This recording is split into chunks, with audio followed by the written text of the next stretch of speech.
இது உனக்கு இதயங்கள் போடும் தனி கணக்கு. அவள் எனக்கு இவள் உனக்கு உடல்களும் போடும் புதிர் கணக்கு.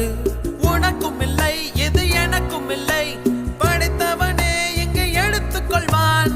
நல்லவன் யாரட கெட்டவன் யார், கடைசியில் அவனே முடிவு செய்வான். பழி போடும் உலகம் இங்கே, பலியான உயிர்கள் எங்கே?